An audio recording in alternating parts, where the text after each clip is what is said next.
I knew something was wrong the moment I pulled into my driveway and saw Patricia Hendricks standing on my front porch with a locksmith.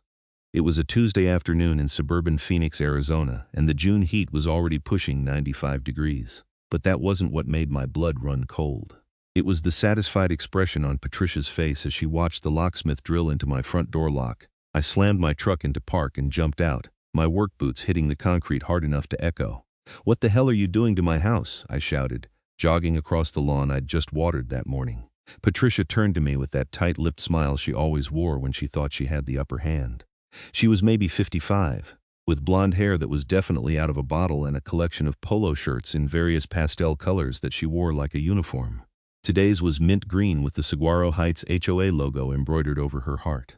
"Mr. Bradley Young," she said, drawing out my name like it left a bad taste in her mouth. "I'm so glad you're here to witness this. As HOA president, I'm exercising my authority under Section 12.4 of our community guidelines to secure this property due to your multiple violations." "Secure my property?"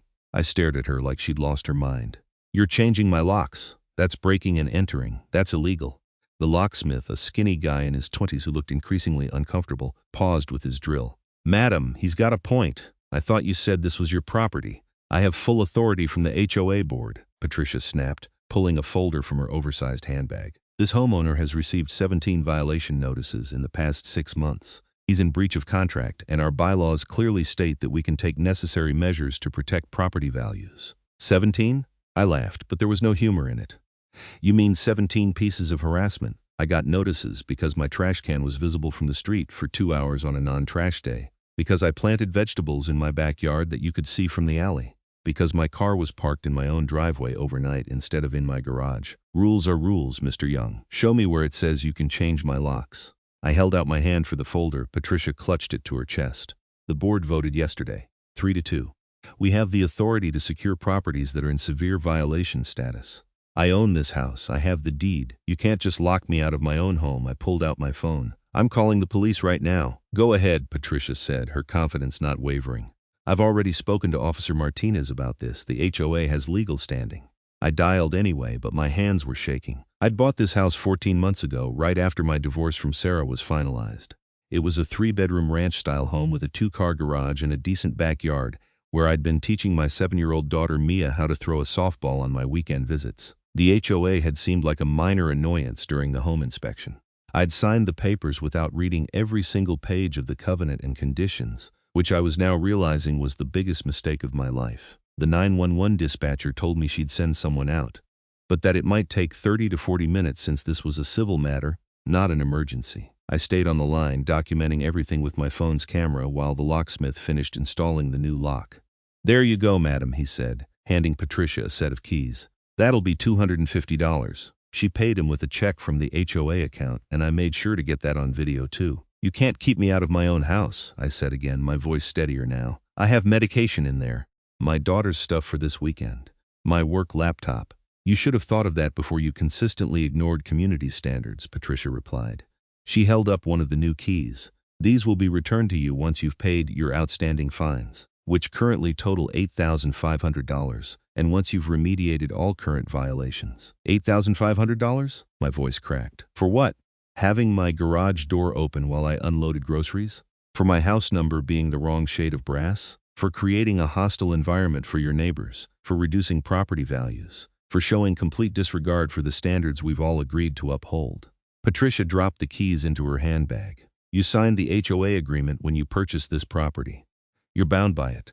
The locksmith was already packing up his tools, refusing to make eye contact with either of us. He loaded everything into his van and drove off faster than was probably safe for a residential street. I stood there on my own front lawn, locked out of my own house, waiting for the police. My neighbors were starting to come out now, drawn by the commotion. Tom and Rita from 2 houses down, both retired, the Patel family across the street, even old Mrs. Chen from the corner who usually kept to herself. "This is insane," Tom called out. "Patricia, you can't just lock a man out of his house." "Stay out of this, Tom," Patricia warned. "Unless you want the board to take a closer look at that rose garden of yours. I noticed some of those bushes are extending past your property line." Tom's face went red, but he didn't say anything else. That was Patricia's power. She'd been HOA president for 6 years, and she ruled Saguaro Heights like a small-town dictator. There were 237 houses in our development, And every single homeowner lived in fear of those violation notices that could show up in your mailbox at any time. Officer Martinez arrived 23 minutes later, which was better than I'd expected. He was a stocky guy in his 40s with a thick mustache and kind eyes that had probably seen too much. "Mr. Young, Miss Hendricks," he said, nodding to both of us. "Deister said something about a lock dispute?" I explained everything as calmly as I could while Patricia stood there with her arms crossed, occasionally interjecting with, "That's not accurate," or "He's leaving out the part where." Officer Martinez listened to both of us, looked at Patricia's folder of violation notices, and then pulled out his own phone to make some calls. I heard him talking to someone about HOA law, property rights, and civil enforcement. When he hung up, he looked tired. "Here's the situation," he said. "Miss Hendricks, the HOA doesn't have the authority to physically lock a homeowner out of their property, even if they're in violation of community guidelines. That's not how this works. But Section 12.4 clearly states," Patricia began. "I don't care what Section 12.4 says. Arizona law is pretty clear on this. You can fine him. You can put a lien on his property. You can even take him to court. But you can't change his locks and refuse him entry. That's an illegal eviction." "This isn't an eviction," Patricia protested. "It's a security measure." "Madam, I'm trying to be polite here, but you need to give Mr. Young the keys to his house right now, or I'm going to have to cite you for unlawful exclusion from a residence." Patricia's face went through several shades of red. "The board approved this. The board doesn't supersede state law. Keys now." For a moment I thought Patricia might actually refuse. Her hand tightened on her handbag, and her jaw clenched so hard I could see the muscle jumping. But finally she reached into her bag and pulled out the keys, practically throwing them at me. I caught them, my heart still pounding. "Thank you, Officer Mr. Young." "You still need to deal with the HOA issues," Martinez said. "This isn't over, but you have the right to access your own home. Miss Hendricks, I strongly suggest you consult with the HOA's lawyer before you try anything like this again." Patricia stalked off to her car, a white Lexus SUV that was always perfectly clean, and drove away with a little too much speed. The neighbors slowly dispersed, and Officer Martinez gave me his card before leaving. I stood there on my porch holding the new keys, and something inside me snapped. I'd been patient. I'd tried to be a good neighbor. I'd paid my HOA dues on time every month, even though they'd gone up twice in the year I'd lived here. But this was beyond reasonable. I looked at my watch. It was 2:45 in the afternoon. I had time. I got back in my truck and drove to the nearest Home Depot, where I bought a complete lock rekeying kit. I'd worked construction for 12 years before getting my contractor's license, and I knew my way around basic home security. The kit cost me $47 and included everything I needed to rekey both my front and back door locks. By the time I got home, it was 3:15. I had the locks rekeyed by 4:30, and I made sure to keep the old pins and springs in a plastic bag, just in case I needed them for evidence later.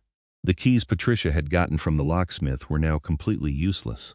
When she tried to use them, they wouldn't even turn in the cylinders. I was sitting on my couch drinking a beer and trying to calm down when my phone rang. It was my ex-wife, Sarah. "Hey," I answered. "Everything okay with Mia?" "That's what I was calling to ask you," Sarah said. Her voice had that edge it got when she was worried. "Mia said the HOA lady was at your house today doing something to the door?" I closed my eyes. Of course Mia had heard about it. The school bus dropped kids off around 3, right when everything was happening. "Yeah, there was an incident. It's handled now." "Brandon, what's going on? Are you having problems with the house? Because if this isn't a stable environment for Mia, don't." I cut her off. "Don't go there. My house is fine. The HOA president is on a power trip, but I'm dealing with it.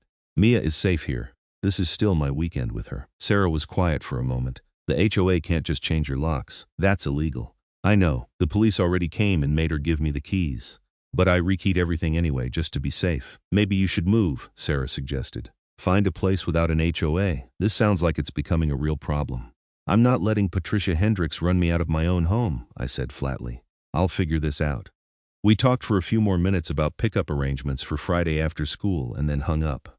I sat there in the growing darkness of my living room, thinking about what Sarah had said. Maybe I should move, cut my losses, sell the house, find somewhere else. But the housing market in Phoenix was insane right now. I'd probably lose money on the sale, especially if Patricia put a lien on the property like Officer Martinez had mentioned. No, running wasn't the answer. I needed to fight this properly. I spent that evening researching Arizona HOA law. It turned out that while HOAs had a lot of power, they weren't unlimited. They couldn't violate state law. They couldn't discriminate.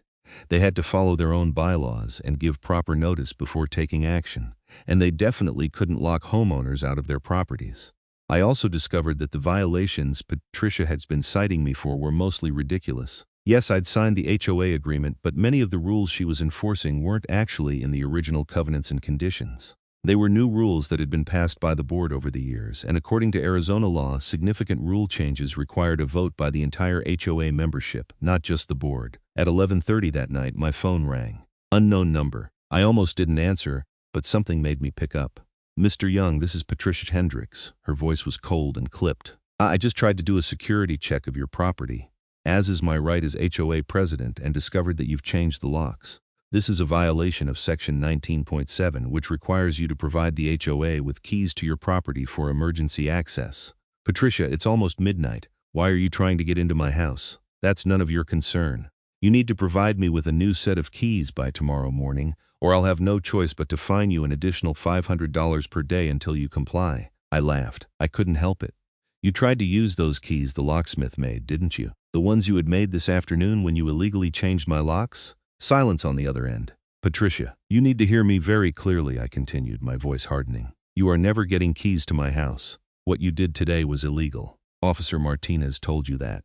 If you try anything like this again, I will file charges. I will sue you personally and the HOA. And I will make sure everyone in this neighborhood knows exactly what kind of person you are. You're in violation. No, you're in violation of the law. I've been doing my research tonight. Half the rules you've been citing me for weren't properly approved by the HOA membership. You've been making up regulations and enforcing them like they're law.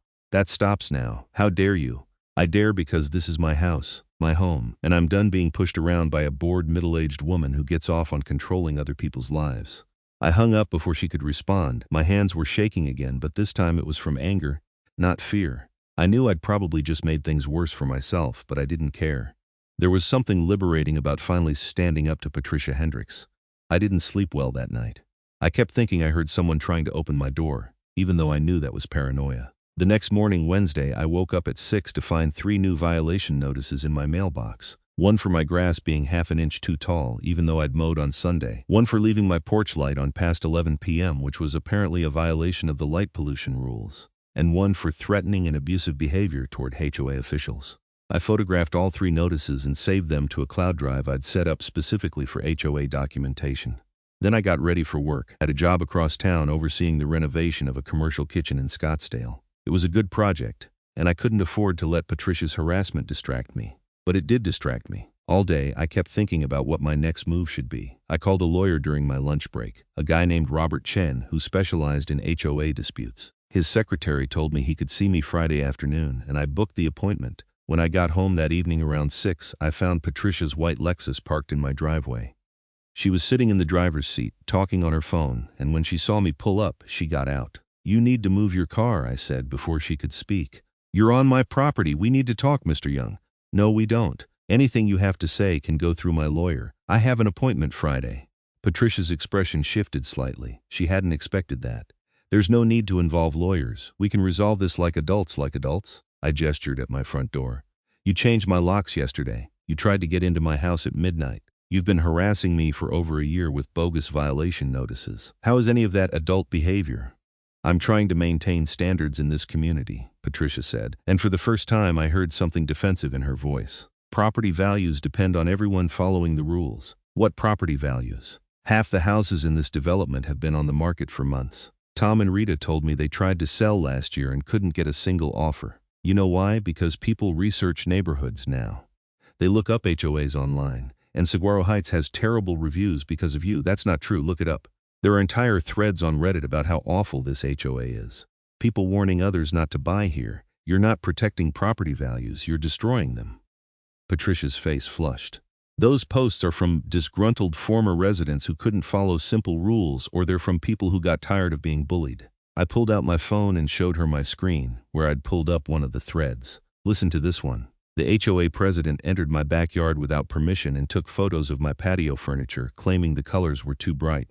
When I complained, she fined me $2,000 for having an unauthorized fence even though the fence was there when I bought the house. Does that sound familiar?" Patricia glanced at the phone and then away. "I need keys to your property. That's not negotiable. Then take me to court. Sue me. Do whatever you think you need to do. But I'm not giving you keys to my house. Now get off my property before I call the police again." She stared at me for a long moment, and I could see her calculating, trying to figure out her next move. Finally, she got back in her Lexus and backed out of my driveway. But as she left, she rolled down her window. "You're going to regret this, Mr. Young. I promise you that." It wasn't an empty threat. Over the next 2 days, I received 11 more violation notices. My house numbers were tarnished and needed replacing. My roof shingles were the wrong shade of brown. My mailbox post had a small crack. My garden hose was visible from the street. On and on and on. I documented everything and brought it all to my Friday appointment with Robert Chen. His office was in a renovated building in downtown Phoenix, with exposed brick walls and modern furniture that probably cost more than my truck. Robert himself was in his early 60s, with silver hair and the calm demeanor of someone who'd seen everything. "Mr. Young," he said, shaking my hand, "I've reviewed the documents you emailed over. This is quite a situation you've gotten yourself into." "I didn't get myself into anything," I protested. "Patricia Hendricks has been targeting me since I moved in."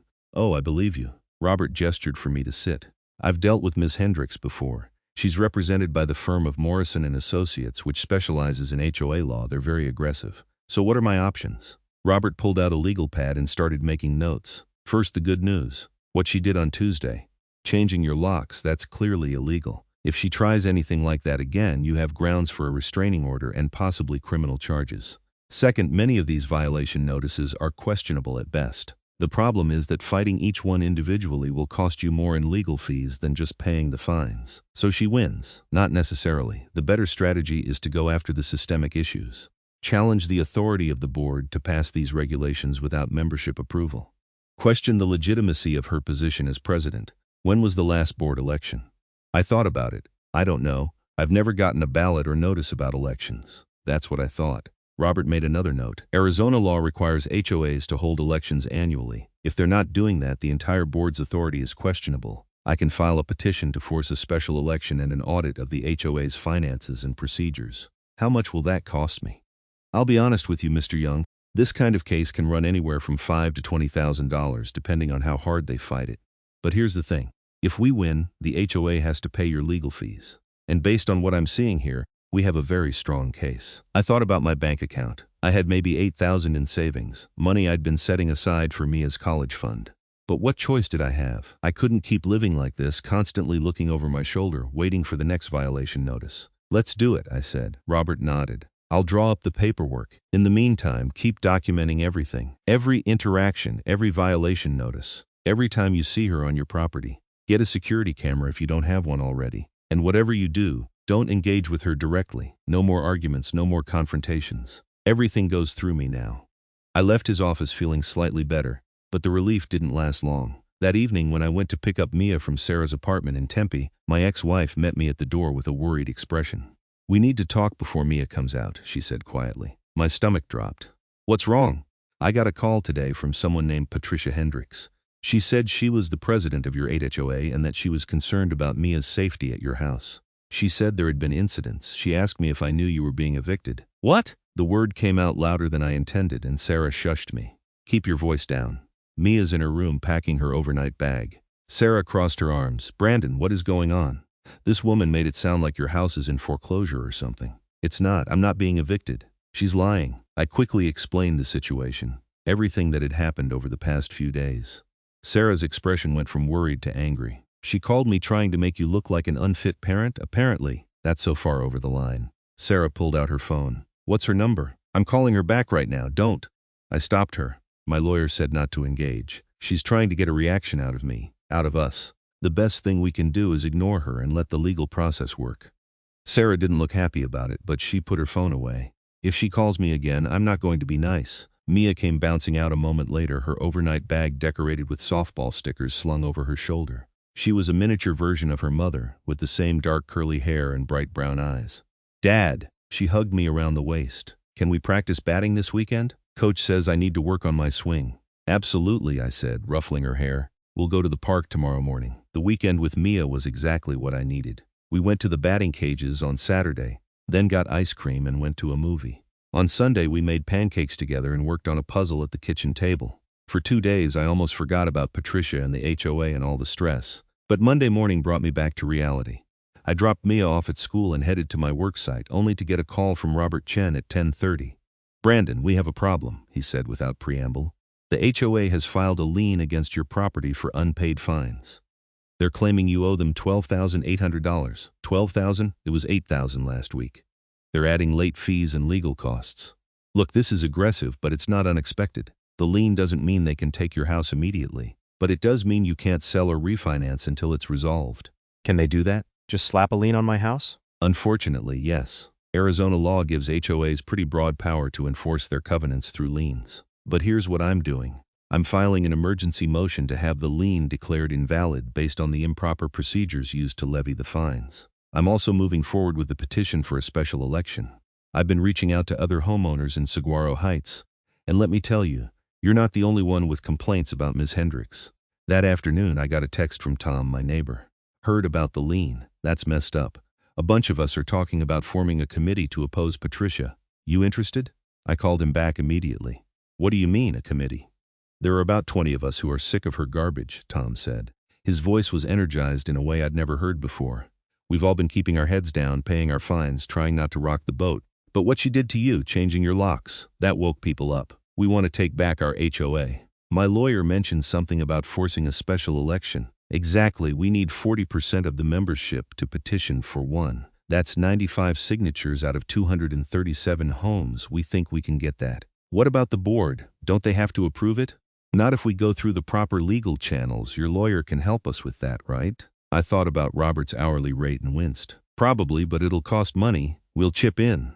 Look, we're meeting tomorrow night at the community center, 7 p.m. Can you make it? I'll be there. Tuesday evening, I walked into the Saguaro Heights Community Center, expecting maybe a dozen people. Instead, I found nearly 40 homeowners packed into the small meeting room, ranging from young couples to retirees. The energy in the room was electric. Tom stood at the front, using a whiteboard to organize people's complaints. Okay, who else has gotten violation notices for ridiculous things? Almost every hand went up. All right, let's make a list. Tom started writing. Jim, you go first. A man in his 30s stood up. I got fined $1,500 because my kid's basketball hoop was visible from the street. It's in our driveway. Where else would it go? I got cited for having wildflowers in my front yard, a woman added. Patricia said they were weeds. They were literally planted by the previous owner and had been there for 5 years. She fined me for having my garage door open on a Sunday afternoon while I was washing my car. Someone else called out, said it was unsightly. The stories went on and on. Patricia had been terrorizing the entire neighborhood, and people had been too afraid or too tired to fight back. But now, finally, they'd had enough. I stood up when Tom pointed to me. Most of you probably know what happened last week. Patricia had a locksmith change my locks while I was at work. The police made her give me the keys, but then she tried to get into my house that night using the copies she'd kept. I rekeyed my locks within an hour, so she couldn't get in. There was a murmur of approval around the room. My lawyer says we can force a special election if we get enough signatures, I continued. We can vote Patricia out and elect a new board. But it's going to take work, and it might get ugly. It's already ugly, an older woman said from the back. I recognized her as Mrs. Chen from my street. Last year, Patricia tried to fine me because my grandson's car was parked in my driveway for 3 days while he visited. She said it was an unauthorized vehicle. It's my property. I should be able to have my family visit. All right, Tom said, drawing everyone's attention back. Here's what we're going to do. We're forming an official opposition committee. We need someone to coordinate with Brandon's lawyer, someone to gather signatures, someone to manage communications. Who's willing to help? Hands shot up all over the room. By the end of the meeting, we'd organized into teams and set a goal of getting our 95 signatures within 2 weeks. People were fired up, ready to fight. I felt hopeful for the first time in days. But Patricia wasn't going to go down without a fight. On Wednesday morning, I woke up to find a notice taped to my front door. It was from the HOA's law firm, Morrison & Associates, informing me that I was in breach of my HOA agreement and that legal action was being escalated. If I didn't pay the $12,800 within 10 days, they would begin foreclosure proceedings on my property. Foreclosure. They were threatening to take my house. I called Robert immediately, catching him before his first appointment. They're threatening foreclosure. Can they actually do that? In Arizona? Yes, eventually, if the lien goes unpaid long enough. But we're a long way from that. This is a scare tactic, Brandon. They're trying to intimidate you into backing down. He paused. How's the signature gathering going? Good. Tom thinks we'll have enough by the end of next week. Excellent. The more community support we can show, the stronger our case. I'm filing the motion to invalidate the lien today. We should have a hearing date within a few weeks. The next few days were a blur of activity. I worked my regular job during the day, then spent my evenings going door to door with Tom and other committee members, explaining what we were trying to do and asking for signatures. Most people were enthusiastic. Some were scared, worried about retaliation from Patricia. A few were loyal to her, believing that she was protecting the neighborhood from chaos. By Friday evening, we had 72 signatures. We were getting close. That's when things took a darker turn. On Saturday morning, Tom called me at 7 a.m., his voice shaking. "Brandon, you need to come see this." I drove to his house and found him standing in his front yard, staring at his rose garden, or what was left of it. Someone had come during the night and destroyed it, cutting down every single bush, leaving nothing but stumps and scattered petals. Who would do this? Tom's wife Rita was in tears. "We've had that garden for 15 years, but we all knew who was responsible, or at least who had ordered it done." "Did you see anything, hear anything?" I asked. Tom shook his head. "We sleep with Erbschks in the bedroom. We didn't hear a thing. We need to call the police, file a report." "And say what? That we think the HOA president hired someone to vandalize our garden?" Tom laughed bitterly. "They'll think we're crazy." "No, they won't. Not after everything that's happened." I pulled out my phone and called Officer Martinez directly. He'd given me his cell number after the lock incident, told me to reach out if there were any more problems. Martinez arrived within 30 minutes. He took photos, collected some of the cut stems, and wrote up a detailed report. "I can't promise anything," he said. "Without witnesses or video footage, it's hard to prove who did this. But I'll add it to the ongoing file." "About Ms. Hendricks' ongoing file?" I asked. Martinez looked uncomfortable. "Let's just say you're not the first person to have issues with her. There have been other complaints over the years. Nothing we could make stick, but it's established a pattern." After he left, Tom and I sat on his porch, both of us angry and frustrated. "She's trying to scare us off," Tom said. "It's not going to work." But even as I said it, I wondered, how far would Patricia go? What else was she capable of? I got my answer Sunday night. I was home alone, watching television and trying to unwind when I heard glass breaking. I jumped up, my heart racing, and ran to the back of the house. Someone had thrown a brick through my kitchen window. It was lying on the floor surrounded by shattered glass with a note attached. "Back off, or it gets worse." I called 911, called Officer Martinez, and called Robert Chen. The police came and took another report. Martinez looked grim. "I'm going to talk to my sergeant about getting a patrol increase in this neighborhood. And Mr. Young, I think you should consider getting a restraining order against Ms. Hendricks." "Can I do that? With everything that's happened?" "Yeah, I think a judge would grant it." "Talk to your lawyer," Robert agreed. On Monday morning, he filed for an emergency protective order, laying out everything Patricia had done. The illegal lock change, the late-night attempted entry, the harassing violation notices, the contact with my ex-wife, and now the property damage. The judge granted a temporary order that afternoon, prohibiting Patricia from coming within 100 feet of me or my property. The order was served to her Tuesday morning. By Tuesday afternoon, I had an email from Morrison and Associates informing me that Patricia was filing a countersuit for harassment and defamation. "Let her," Robert said when I called him, panicking. "That's just more legal posturing. We've got her on the defensive now." Wednesday evening, we held another committee meeting. We were up to 89 signatures, just 6 away from our goal. But people were scared after what had happened to Tom's garden and my window. Some of the homeowners who'd seemed enthusiastic the week before were now backing out, removing their names from the petition. "We can't let her intimidate us," I said, standing up to address the group. "That's exactly what she wants. She wants us to be too afraid to stand up to her. But if we back down now, nothing changes. She'll keep ruling this neighborhood like a tyrant, and we'll all keep living in fear." "Easy for you to say," someone called out. "You've already got a target on your back. The rest of us still have to live here after this is over. You're living here now, and how's that going?" I shot back. "How many of you are happy? How many of you feel like this is actually your home? Or does it feel like you're just renting from Patricia Hendricks?" The room went quiet. Mrs. Chen stood up slowly. "My husband and I bought our house in Saguaro Heights 23 years ago, before there even was an HOA. We watched this neighborhood grow, watched families move in and children grow up. It used to be a community. Now it's a police state." She looked around at everyone. "I'm 81 years old. I don't have the energy for fear anymore. I'm signing that petition, and I'm going to ask every single person on my street to sign it too." Her words seemed to steal everyone's resolve. By the end of the meeting, we had commitments from 8 more people. We were going to hit our goal. Thursday and Friday passed in a tense calm. I worked, came home, checked my security cameras that I'd installed earlier in the week. No more incidents, no more broken windows. But I couldn't shake the feeling that I was waiting for the other shoe to drop. Saturday morning, I was having breakfast when my phone rang. It was Tom. "We did it. 98 signatures. We have more than we need."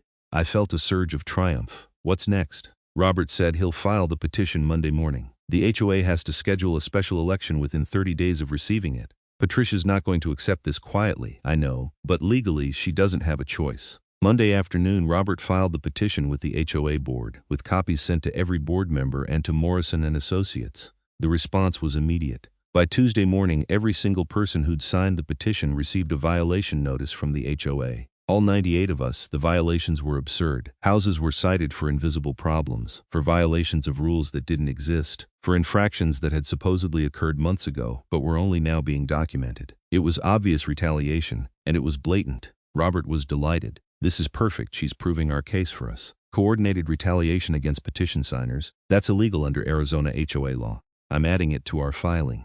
The special election was scheduled for 3 weeks out on a Saturday afternoon. In the meantime, the neighborhood was in chaos. There were two camps now, those who supported Patricia and those who wanted her out. Arguments broke out at the community pool. Neighbors who'd been friends for years stopped speaking to each other. Patricia's supporters argued that she was maintaining order, protecting property values, keeping the neighborhood from descending into chaos. Her opponents pointed to the harassment, the illegal actions, the climate of fear she'd created. The local newspaper got wind of the story and sent a reporter to interview me. I was hesitant at first, but Robert encouraged it. Public pressure can help. Let people see what's happening here. The article ran the following Friday, with the headline, HOA President Accused of Harassment in Saguaro Heights. It detailed the lock-changing incident, the violation notices, the property damage, and the upcoming special election. Within hours, it had been shared thousands of times on social media. My phone started ringing off the hook. Other news outlets wanted interviews. HOA reform advocates wanted to use our story as an example. I even got calls from homeowners in other states, sharing their own HOA horror stories. But the attention cut both ways. Patricia gave her own interview to a different newspaper, portraying herself as a dedicated community leader under attack by a small group of malcontents who wanted to turn Saguaro Heights into a slum. She claimed I was the aggressor, that I'd been harassing her, that everything she'd done was in accordance with HOA rules and Arizona law. The dueling narratives played out in the media for days. My phone kept ringing. I stopped answering numbers I didn't recognize. The hearing for the lien came up the Wednesday before the election. Robert and I sat in a courtroom in downtown Phoenix, facing Patricia and two lawyers from Morrison and Associates. The judge was a no-nonsense woman in her 50s named Judge Ramirez, who looked like she had better things to do.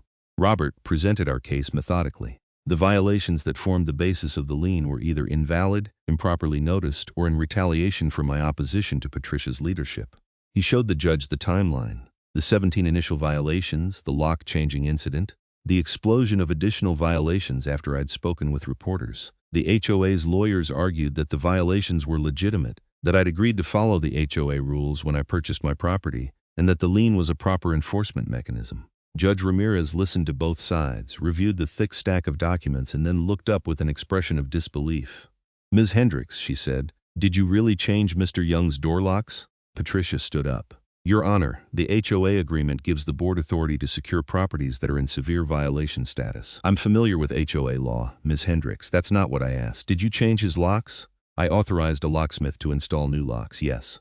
"And you kept the keys?" Patricia hesitated. "Temporarily, yes, until Mr. Young had resolved his violations." Judge Ramirez looked at the HOA's lawyers. "Counsel, I hope you advised your client that what she did was illegal." One of the lawyers, a man in his 40s with an expensive suit, cleared his throat. "Your Honor, we've counseled Ms. Hendricks on proper procedures going forward." "I should hope so." Judge Ramirez made some notes. "I'm invalidating the lien. The violations forming its basis appear to be retaliatory in nature, and many violate the HOA's own procedures for notice and appeal. The lien is removed from Mr. Young's property effective immediately." I wanted to cheer, but Robert put a hand on my arm to keep me seated. Furthermore, the judge continued, "I'm ordering the HOA to pay Mr. Young's legal fees associated with this motion. Ms. Hendricks, I strongly suggest you familiarize yourself with Arizona Revised Statutes Title 33, Chapter 9, which governs HOA operations. Just because you're the HOA president doesn't mean you're above the law." We left the courtroom victorious. It wasn't total vindication, but it was a start. The lien was gone. I didn't owe the HOA $12,000, and Patricia had been publicly reprimanded by a judge. "Don't get overconfident," Robert warned as we walked to our cars. "She's still got 3 days until the election. She's going to do everything she can to hold on to power." He was right. Over the next 3 days, Patricia's campaign went into overdrive. She sent letters to every household, warning that removing her from the board would result in chaos and declining property values. She organized a rally in the community center, drawing about 40 supporters who chanted about maintaining standards and protecting the neighborhood. Our side organized too. We set up a website explaining our platform, reasonable rules, transparent enforcement, and treating homeowners with respect rather than suspicion. We held our own meetings, canvassed door to door, and made phone calls. By Friday night, the night before the election, I was exhausted. I'd barely slept all week, balancing work, Mia's softball games, and the campaign. Sarah had been surprisingly supportive, even offering to let Mia stay with her an extra night so I could focus on the election. I was sitting on my couch, reviewing notes for my speech the next day, when I heard a car pull up outside. I looked out the window and saw Patricia's white Lexus parked on the street. She got out and walked toward my house. I met her at the door, not opening it. "You're violating the protective order. You need to leave." "I'm on the public street, not your property," Patricia called through the door. "I'm not violating anything. I just want to talk." "We have nothing to talk about. Please, Mr. Young, 5 minutes." Against my better judgment, I stepped out onto my porch, keeping the door closed behind me. I stayed near the doorway, ready to go back inside if she tried anything. Patricia looked tired. Her usually perfect hair was a bit disheveled and there were dark circles under her eyes. "I know you think I'm some kind of monster," she began. "You changed my locks, Patricia. You tried to lock me out of my own house. You've been harassing me for over a year. I was enforcing the rules. Rules that everyone agreed to follow. No, you were on a power trip. There's a difference." She was quiet for a moment, then said, "I've given 6 years of my life to this HOA. 6 years of unpaid work, dealing with people's complaints, trying to keep this neighborhood nice. Do you know how thankless that is? Then resign. No one's forcing you to be president. If I resign, if you and your committee take over, this place will fall apart. Property values will tank. People will do whatever they want. It'll be chaos. Or it'll be a normal neighborhood where people can actually live their lives without being harassed by someone who thinks she's everyone's landlord." I shook my head. "Patricia, you had a chance to be a good leader. You could have worked with people, listened to concerns, enforced rules fairly. Instead, you became a tyrant. That's on you." "I'm not a tyrant," she said, her voice rising. "I'm the only one who cares enough to maintain standards. You're the only one who cares more about control than about people. There's a difference." I turned to go back inside. "You need to leave. If you're still here in 2 minutes, I'm calling the police." I went inside and locked the door.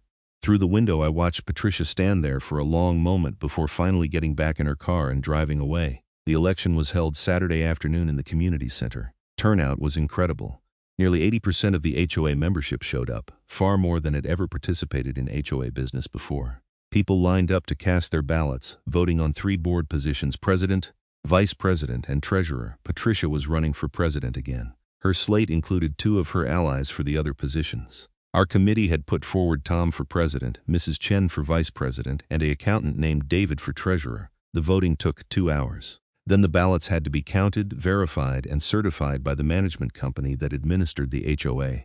We all waited in the community center, the tension thick enough to cut. At 5:30, the management company representative, a woman named Linda, stood up with the results. For the position of president, Thomas Gregory received 143 votes. Patricia Hendricks received 79 votes. Thomas Gregory is elected president. The room erupted. Patricia's supporters looked stunned. Our side was cheering, hugging, celebrating. Tom looked overwhelmed, his eyes actually tearing up. Linda continued with the other results. Mrs. Chen and David had both won their races by similar margins. We'd swept the board. Patricia stood up, her face pale. "I demand a recount. There were irregularities." "Madam, the votes were counted 3 times and witnessed by representatives from both campaigns," Linda said firmly. "The results are certified. I'm sorry." Patricia looked around the room, seeming to really see for the first time just how many people had voted against her. Then, without another word, she grabbed her purse and walked out. The celebration continued for another hour. People were giddy with relief, talking about all the changes they wanted to see, all the ridiculous rules they wanted to repeal. Tom gave a short speech, promising to lead with transparency and fairness. Mrs. Chen talked about bringing back community events and neighborhood parties. I stayed for a while but eventually slipped out. I'd done what I needed to do. Now I just wanted to go home, crack open a beer, and enjoy the peace. But peace was not what I got. Sunday morning I slept in for the first time in weeks. When I finally got up around 9 and made coffee, I checked my phone to find 6 missed calls from Tom and a dozen text messages. The most recent one said, "Call me now, emergency." I called him back, my stomach sinking. "What's wrong?" Patricia cleaned out the HOA bank accounts, all of them, every dollar. "What? How?" She still had access as outgoing president. Sometime between last night and this morning, she transferred everything out. We're talking about $350,000. I sat down heavily. That's embezzlement. That's a felony. I know. We've already called the police. They're treating it as grand theft. But Brandon, that money was for maintaining the common areas, for the community pool, for insurance. Without it, we're basically broke. This changed everything. Patricia hadn't just been voted out. She'd committed a major crime on her way out the door. Officer Martinez was assigned to the case, which I took as a good sign. He came to my house Sunday afternoon to take my statement, even though I hadn't witnessed the theft directly. We're getting a warrant for her bank records, he said. If she transferred that money anywhere, we'll find it. This isn't like the harassment or the property damage. This is straightforward theft, and it's a Class 2 felony given the amount involved. How long until you arrest her? Could be today. Could be tomorrow. Depends on what we find. He looked at me seriously. Mr. Young, I want you to be careful. Miss Hendricks is clearly unstable. If she's desperate enough to steal $350,000, I don't know what else she might do. His words proved prophetic. Monday morning, I was getting ready for work when my security camera app pinged an alert. Someone was in my backyard. I pulled up the live feed and saw Patricia climbing over my back fence. I immediately called 911, then Robert, then Officer Martinez. I stayed inside with the doors locked, watching on my phone as Patricia walked around my backyard, looking in windows, trying door handles. She had something in her hand. It looked like a can of spray paint. She walked up to my back door and started spray painting something on it. I couldn't make out what from the camera angle, but it was big and red and angry looking. Sirens approached. Patricia heard them too because she dropped the spray paint can and ran for the fence. But she wasn't fast enough. 2 police cars pulled up, officers jumping out. One went around back and caught Patricia halfway over the fence. I watched through my front window as they brought her around, putting her in handcuffs. She was yelling something, her face red, but I couldn't hear what. Officer Martinez was there, talking to her calmly while she shouted. When things calmed down, Martinez came to my door. "Are you okay, Mr. Young?" "I'm fine. I stayed inside like you said." "Good, we've got her for criminal trespassing at minimum. Do you want to come see what she painted?" I followed him to my back door. In large, dripping red letters, Patricia had spray painted. "You ranged everything." "There's more," Martinez said, gesturing to my back wall. She'd also painted Liar and Destroyer and several profanities. "I'll need to get photos for evidence," Martinez said.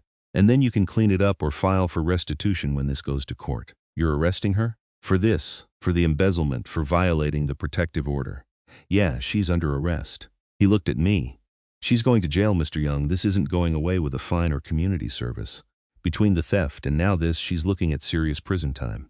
It should have felt like victory, but instead I just felt tired. I never wanted it to go this far. I just wanted to live in my house in peace. I know, but some people can't let go of control. She chose this path. They took Patricia away in the back of a police car. I spent the morning cleaning spray paint off my back door and wall, the whole time thinking about how completely things had spiraled. A year ago, I'd moved into this house excited about the new start. Now I was scrubbing off graffiti left by the HOA president who'd been arrested for embezzlement and harassment. The news coverage exploded. What had been a local story about HOA disputes was now a story about corruption and mental breakdown. Patricia's mugshot was all over the Phoenix news stations. The story went national, picked up by outlets that loved stories about HOA horror shows gone wrong. The preliminary hearing was set for Wednesday. Patricia was denied bail after the prosecutor argued she was a flight risk given the missing money. They still hadn't found where she'd transferred it, though investigators were working with several banks. Tom called an emergency HOA meeting Tuesday night. About 60 homeowners showed up, everyone wanting to know what was happening with the money and the HOA's operations. "We've hired a forensic accountant to trace the missing funds," Tom explained. "We're also working with the management company to set up new accounts with multiple signers so this can never happen again. In the meantime, we have about $12,000 in a reserve account that Patricia apparently didn't know about.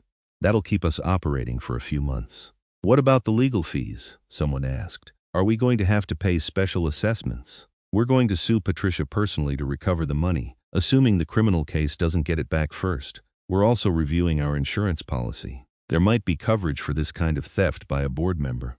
The meeting went on for 2 hours, working through all the practical implications of what Patricia had done.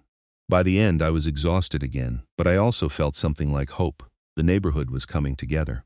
People were talking to each other, working together, instead of living in fear. Wednesday's preliminary hearing was brief. The prosecutor presented evidence of the transfers Patricia had made, moving the HOA's money into a personal account and then to an offshore account in the Cayman Islands. She'd been planning this, probably for weeks. Patricia's public defender tried to argue that she'd been under extreme stress, that she wasn't thinking clearly. The judge wasn't sympathetic. She ordered Patricia held pending trial and set a court date for 6 weeks out. I left the courthouse feeling like a chapter was finally closing. Patricia was in jail. The HOA had new leadership. My lien was dissolved. The protective order was permanent now. I could finally move on with my life. Over the next few weeks, things slowly returned to normal. Tom and the new board immediately suspended 90% of the picayune rules Patricia had been enforcing. Trash cans could be visible from the street, garden hoses could be left out, garage doors could be open during the day, kids could play basketball in driveways. The change in the neighborhood was immediate and dramatic. People came outside more, kids played in the streets, neighbors actually talked to each other instead of regarding each other with suspicion. The forensic accountant traced most of the stolen money. About $300,000 of it was in the offshore account, frozen by court order. The remaining $50,000 had been spent by Patricia on luxury purchases in the days after the election, apparently a shopping spree of desperation. The HOA would get most of it back eventually. Once the criminal case was resolved, Patricia's trial came up in late August. I had to testify, as did Tom, Mrs. Chen, and about a dozen other homeowners. The evidence was overwhelming. The jury deliberated for less than 4 hours before finding her guilty on all counts: embezzlement, theft, criminal trespassing, stalking, and violation of a protective order. The judge sentenced her to 8 years in prison, with the possibility of parole after 5. She also ordered Patricia to pay full restitution to the HOA, and to me personally for my legal fees and property damage. I was in the courtroom when the sentence was read. Patricia looked smaller somehow, diminished. When the judge asked if she had anything to say, she stood up and gave a rambling speech about how she'd only wanted to protect the neighborhood, how no one appreciated her sacrifices, how this was all a miscarriage of justice. The judge cut her off. "Mrs. Hendricks, you abused your position of trust. You harassed homeowners, violated their rights, and when you lost your power, you stole hundreds of thousands of dollars.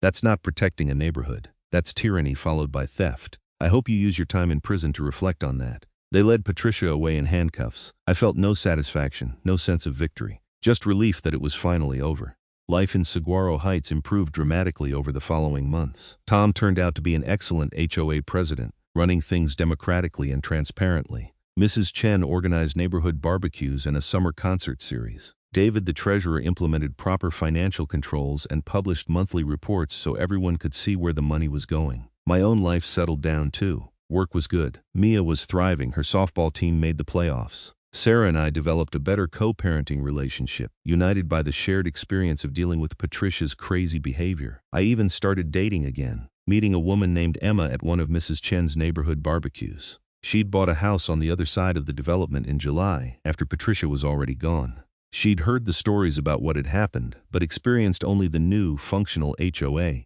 "I can't imagine living under someone like that," she said one evening, when we were sitting on my back porch, the spray paint long since scrubbed away. "It must have been awful." "It was," I admitted.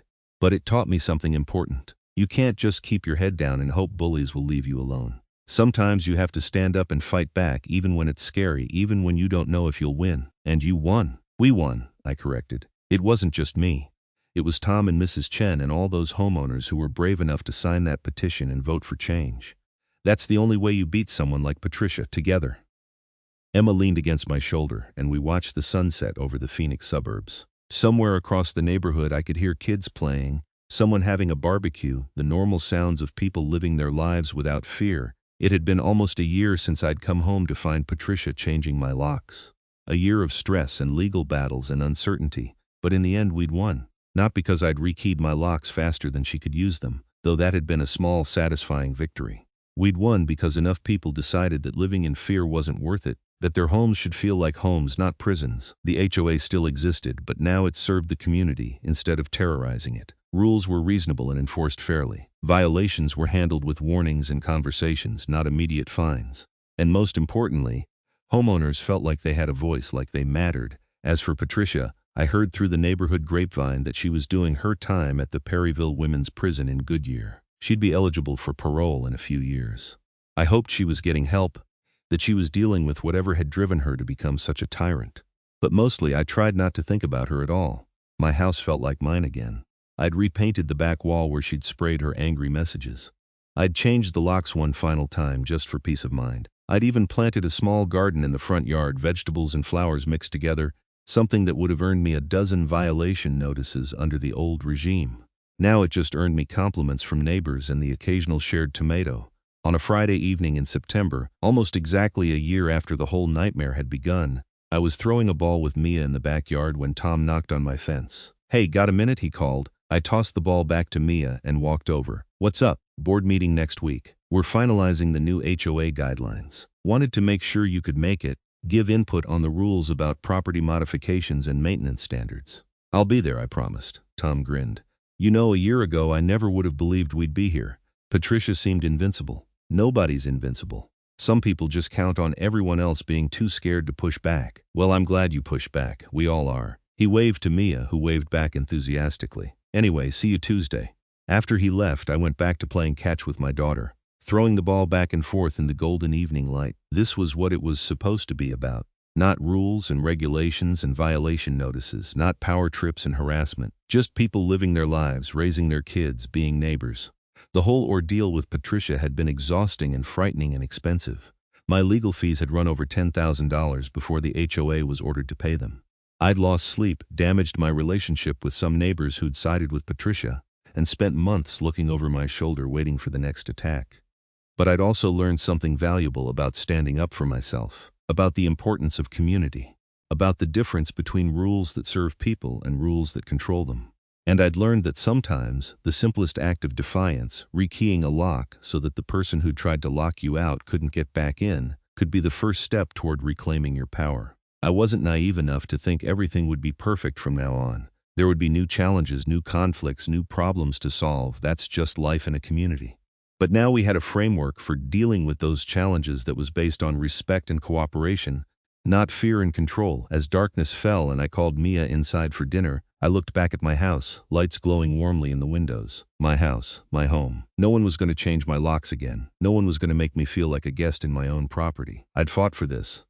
We'd all fought for this and we'd won. The fight hadn't ended the hour after I rekeyed my locks and locked Patricia out.